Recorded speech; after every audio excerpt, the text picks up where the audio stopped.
Hey guys, welcome back to Critical Flick. Today I'm reviewing Inside Out 2. It's been almost a decade since the original film, so I was really excited to see how Pixar was going to try and elevate this franchise and continue it, and I have to say, for the most part, I think they did a really fantastic job. And in the sequel, we see Riley, who's trying to navigate puberty, moving into high school, changing friend groups, and kind of the struggle that goes along with that. And while that's happening inside her mind, we're seeing some new emotions being added to our beloved cast and crew. I think some of those new emotions are the real standouts in this film. Some of the new complex emotions that are added in this film where Riley's going through puberty are anxiety, envy, ennui, embarrassment, and there's even kind of a brief cameo of nostalgia, maybe leading up to maybe what we could see in the future of this franchise. Those moments were really funny for me because nostalgia as a 30-something-year-old adult is a big part of my life. It's one of the reasons why I enjoy a lot of films that I do enjoy. So it was funny seeing that kind of crop up in this story. See a few voice actors being changed in this film. Tony Hale ends up taking over the role for Bill Hader as Fear, and Liza Lapira ends up taking over Disgust for Mindy Kaling.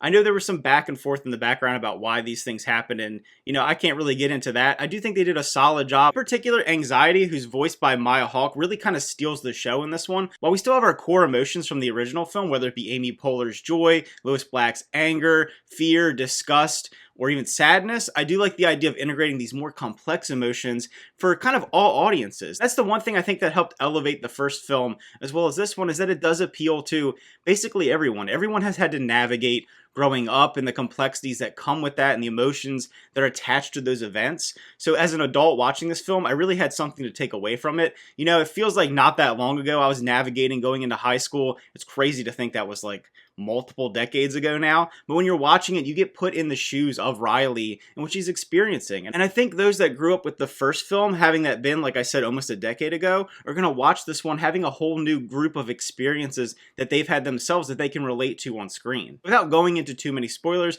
basically what happens is these new emotions show up to town. It really throws things into flux, and our core emotions from the original film have to figure out a way to help Riley sustain her sense of self, and by the end we get kind of a really nice resolution like we had from the first film.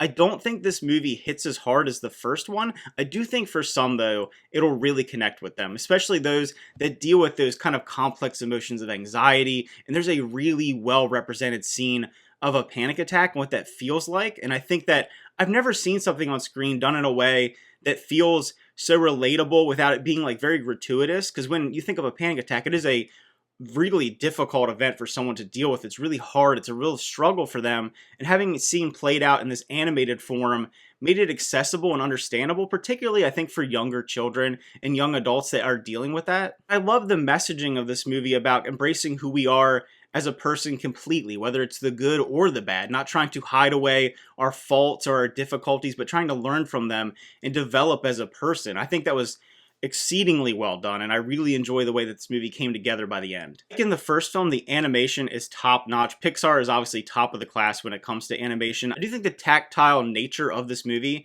really helps add to the animation, whether it be the memory orbs and the way they move and clink and move around, whether it be the emotions themselves. I think kind of that fuzzy, glowy nature of them just really pops off screen, and I think that young kids really are drawn to those bright colors and that wild animation style.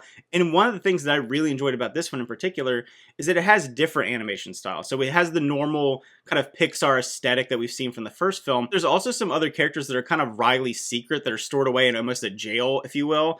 And there's like this video game character that looks very like a PS2, PS1 video game character that I think was really cool how they did that animation style. And I think that was some of the funniest moments in the film was when that character was on screen. There's even like a Dora the Explorer type character in that animation style, which added some comedy. I think the interjection of those characters helped elevate the film just a little bit more, because obviously seeing that same animation style is beautiful and it's fantastic, but adding into that kind of extra effort, I think made the movie just that much better. Like in the first film, it's creative in the way that it expresses what the human mind looks like, whether it be the stream of consciousness, the back of the mind, the sense of self, and how all that comes together. It feels so relatable and so accessible, like I said, for young children. Seeing that representation of your mind in this very whimsical and imaginative way. With all that being said, the real core of this movie is its heart. It does have some comedy, like I said. It has that really good visualization, that great animation style, the good voice acting, but where it really hangs its hat is on making you feel something. And like in the first film, you really have those moments that really tug at your heartstrings. You feel so related to these characters. You're rooting for Riley. You want her to do the right thing,